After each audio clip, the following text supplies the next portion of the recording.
What's going on, CCM Magazine family? I'm Christian Johnson, and as always, I'm back with all of you for another great interview. And I have nothing but a gospel legend with me today, none other than the great choir director himself, Donald Lawerance. How you doing today, sir? Hey man, what's up? How are you? I'm doing great. I'm doing great. First of all, I just want Cool. to say it's such a privilege and an honor to be talking with you today. You're somebody Oh, I've grown up with for a long, long time. So it's oh, truly an honor. thank you for having me. I appreciate it. Let me make a disclaimer. My dog normally gets very temperamental when I'm on Zoom, so if she yelps, that's what's happening. Okay, okay. All right. Well, we just hope she don't steal the show today because she just might. Okay. So, All what right. kind of dog do you have? I have a mini cockapoo, Okay. like in the doodle family. Okay. Okay. Cool. And what's her name? Her name is Deja. Deja. Okay. Okay. All right. Yeah. Cool. Well, y'all know if y'all bring $1 Lawrence to your city, make sure you give him a gift for Deja. All right. But look, speaking of, you've been very, very busy. You've not just been within the country, but you've been touring, in Switzerland, and Sweden. Tell us about that. What have the great Donald Lawrence been up to lately? Well, gospel music is so global, especially choir music. I find that in European countries, choirs are so big. And with me taking on the helm of launching Edwin Hawkins Music and Arts, global relaunching it, I relaunched it in Europe. And I just have a lot of, it's a network there of people that I know that wanted me to come and work with their choirs, do big concerts. So I just did the Geneva Gospel Festival. Was their very first gospel festival, was sold out. It was really, really great. Shout out to SOVA, which is a school of vocal arts. And I just got back from Sweden, Stockholm, Sweden, where I did something similar with a group called the Master's Voice, who had another big concert in Sweden.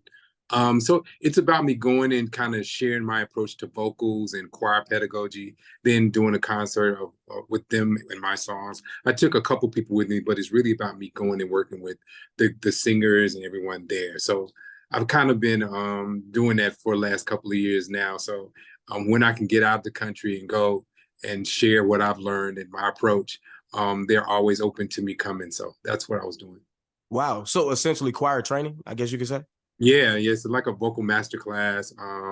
Also, just a kind of overview of my songs, what I'm saying with them, a deeper concept of the songs. Like a song like "Back to Eden," its original concept and how I came up with it. Vocals approach, how most people are fascinated with Tri-City and the company and how I get the sound out of them. So it's always, how do you get this sound? What is your approach? And take a day and do that, and then we learn some of my tunes, and we end up doing big concert. Wow. That's awesome. I had no idea you were doing all that. Is there Oh anything yeah. to that going on in the States or already been going on in the States or? I don't do it as much in the States. I do get asked to do it. Well, actually, I will say, let me change that. I'm doing it a little bit more in the symphony world. Okay. Next week I do the Buffalo Philharmonic. I'm doing the Birmingham Symphony Orchestra. I did Cincinnati Symphony Orchestra. That is kind of like that, where they put together maybe 150 voice choir along with like maybe a 75-piece orchestra, and they do some of my music. So that, but as far as me just doing like master classes with choirs here, I don't do it as much. It was something that we used to do back in the day, but I don't really do it as much. I don't really have the time, but I will find the time to do it in Europe because I know they want to learn more about how we approach gospel music, and choirs are so huge over there. So I try to find a window of time where I can go there and work with them and teach them. But I don't do it as much in the States. Mm.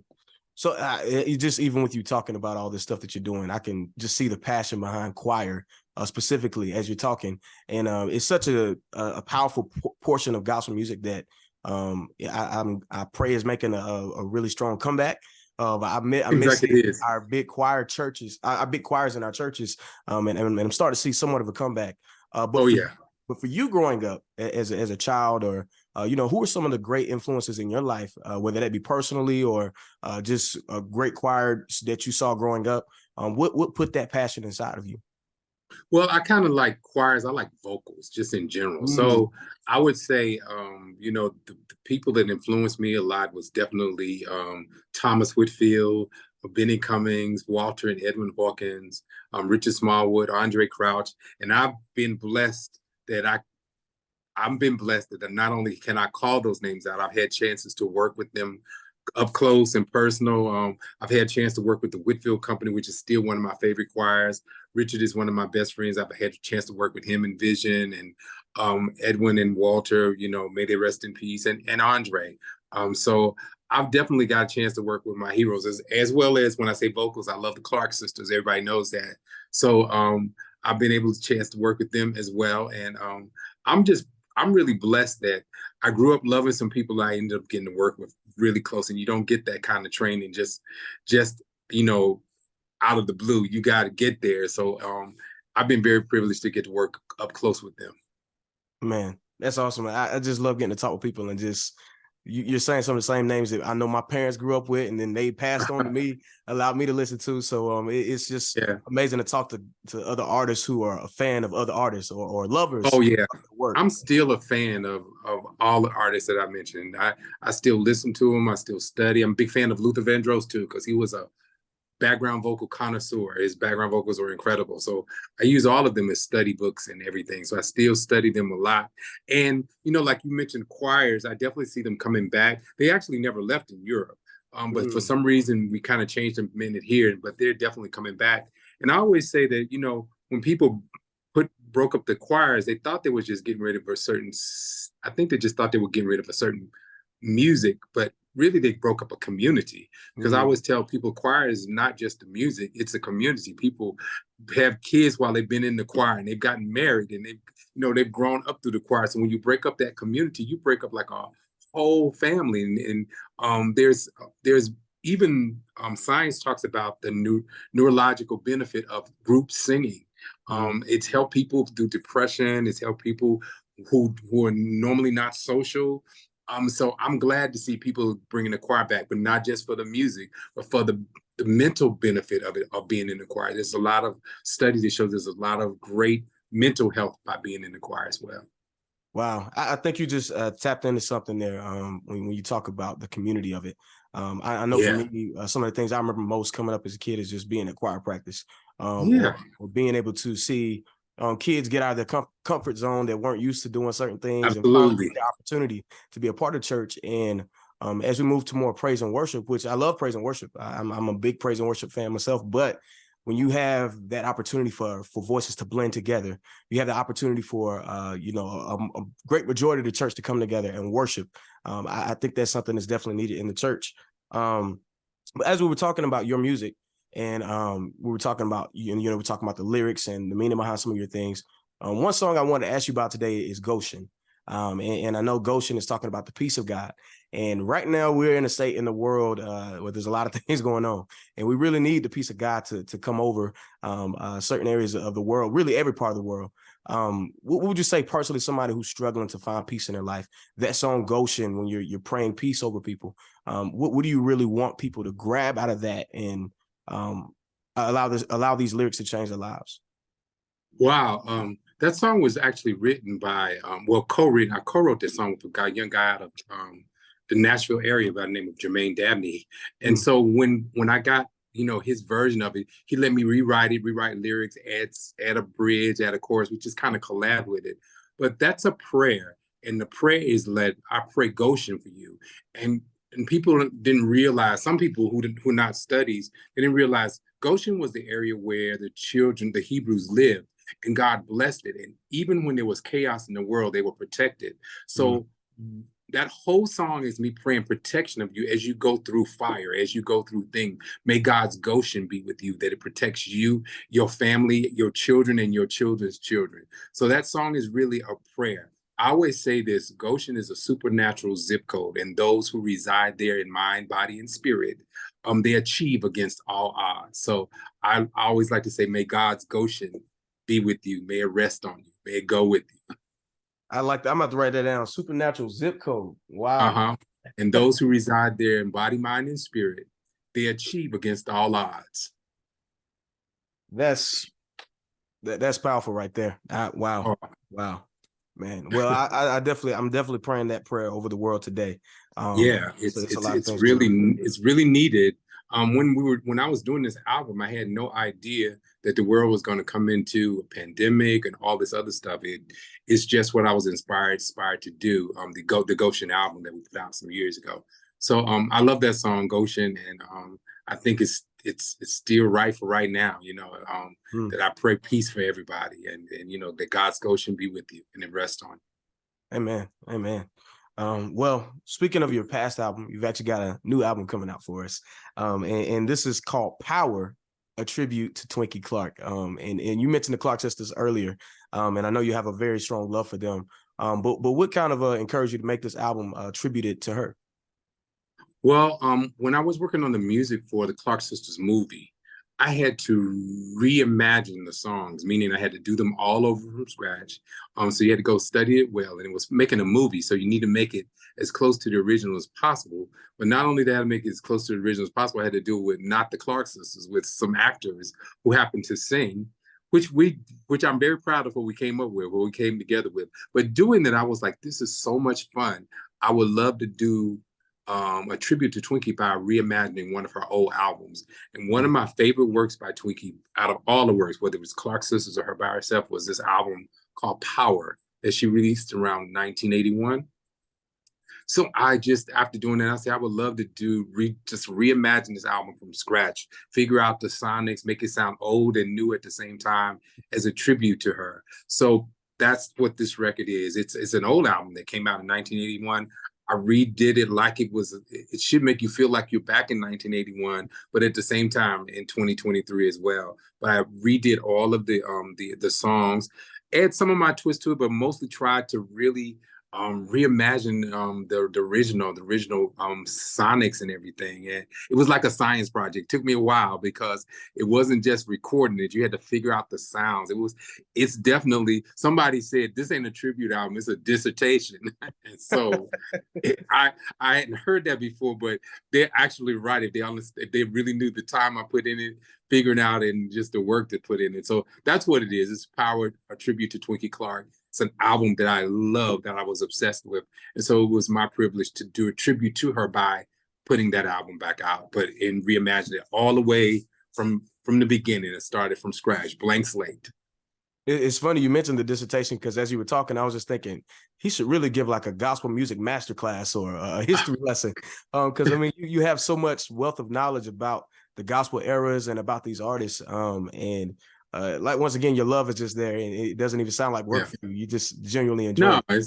it's not as much as work for me, especially as long as it can be about the art and it doesn't get too much about business. I mean, I understand the business because I've been in it for a long time, but I try not to let the business get in the way of the art, because I think that we're some of the most talented people ever, and gospel music is at the core of all music. Let me be clear. It influenced rock and roll, it influenced R&B, it influenced hip hop, it influenced so it's at the core of all of that. And I really, really like for us to not, dial our talents back and our creativity back. It's just really, really, really great. So anytime I can just get in it and just do art, I'm all for it. No, I mean, when you say you try to take us back in time with it, you definitely accomplished that. I listened to a couple of tracks already, and the tones that you changed within the piano and the keyboard sounds. Yeah, You get absolutely. the old school flavor, and I All of love it's intentional. Yeah, all of it's very, very intentional. Everything is very, very intentional about the project. So the feedback has been really incredible. A lot of people really love it. Some people remember the original, and sometimes they would say, "Man, I thought you had sampled this." And I was like, "No, we really did it from scratch, man." So I'm very proud of it. Man, that's awesome, and you should be. You definitely should be. And not even just for the music side of it, but of course, you said you're a fan of vocals, so you definitely got some strong vocalists into Oh this. yeah. And just with the first track already with Yolanda Adams, man, when I heard that song, it did something Yeah, to me. she nailed it. She thought it was too high at first, and so she was like, "Donald, you gotta change the key." She said, "I can't sing as high as Twinkie, because Twinkie and Shirley Murdoch did the original." And I said, "I think it loses something if we change the key. So just try it." Man, she soared right through that thing like it was nothing. I was like, "See, I knew you could do it." So, man, she nailed that song. So that's my sister. I love working with her. We work together quite a bit, and she's just the consummate professional. Like, she just is. I mean, I love Yolanda. She's just great. Man, well, whenever you get a chance, if you could just put a little bug on her ear about putting out another album for us, I'm sure my mom would Ah, really love that. So, I think she may be working on something. I don't know when it's coming, awesome. but she may be working on something. Okay, well, we pray it come to pass then. All right. So, but you also you mentioned Shirley Murdoch. She's also on another track on this album, and you also have Kalante. Yeah, I mean, you brought in what I would like to call a bridging of generations. You brought in, Yeah. Moss and Kalante Gavin, Jacqueline Carr, PJ Morton, Mr. Talk. But I mean, you got just a plethora of people on here. So, what was it like bringing in all these? I guess you could say different styles of gospel music, but bring it all together for one cohesive album. I think that's the beauty of when you really approach it from an art perspective, that you do what the art asks and you don't let anything, it's no box there. You do what the art asks. And one of the other things I was going to say earlier too, when you was mentioning the church and the choir, people don't realize it, but the church choir is a non-accredited conservatory. It has given us the best singers on this planet. I tell all my singers, get back in the choir. Y'all's voices getting weak. I said, trust me, that's the best training in the world. Even if you don't sing with them on Sunday, go to rehearsals to keep your muscles. It's a gym, So I think that, it gave us the Arethas, the Twitneys, and all of that. And getting back to the album, putting all those people together, it was just great because, like I said, each song created its own kind of story format, and I just did what I felt was right for each particular song. So I loved getting Jacqueline, Kiera, Kalante, Shirley, and Twinkie on the same record because I loved My Soul. That was one of my favorite songs from that record, and it took me a while to be able to redo that because if you know Clark Sisters fans, they almost kind of like a hive. If you don't do it right, they will let you know. They will. So I knew they will. oh, they will let you know, so I couldn't mess that up. And I'm really, like I said, I'm really, really happy with the whole project. I think that it came together well. And Twinkie tells me all the time, Donald, I didn't know you was going to do all this. I love it. And for her to say that makes me really happy. That's amazing. That's really awesome. Well, I just want to say I appreciate everything that you've done for gospel music. I mean, just even hearing, I know there's so much stuff we probably don't even know that you've done because you're so busy behind the scenes as well. But even with creating the Clark Sisters album for the film, you created some new Clark Sisters fans, and I know that personally. There were some people that didn't really listen to or know much about the Clark Sisters, but after that film, they're like, "Oh my gosh, I gotta look them up. I want to listen to these songs." So it's great how when we reinvent gospel or bring it back to the forefront, we can once again bridge those generations. So once again, I commend you on that. Definitely. Thank you. I appreciate that. I love, like I said, I'm a fan of the greats. No matter where I am as an artist, I'll always still be their fans because I think that they just brought us some of the most amazing art, and they're just geniuses. I mean, all of them, from the Richard to the Clark sisters, they're just creative geniuses, and I've always been inspired by them. And I love to celebrate them any way that I can. I read something, and it said that honor is not honor until it's demonstrated. So it's one thing to honor someone and speak it, that's respect. But honor becomes honor when it's demonstrated. So for me to do that will allow me to demonstrate how I honor Twinkie. And I'm very, very happy and honored to be able to do that. Wow. Well, once again, I just want to thank you for your time and just let everybody know where they can follow you and find all that you have available for us to find out about you. You can follow me on Twitter at Donald Lawerance, Instagram at Donald Lawerance, Facebook, Donald Lawerance Music, or my personal page, Donald Lawerance. My website is donaldlawerance.com.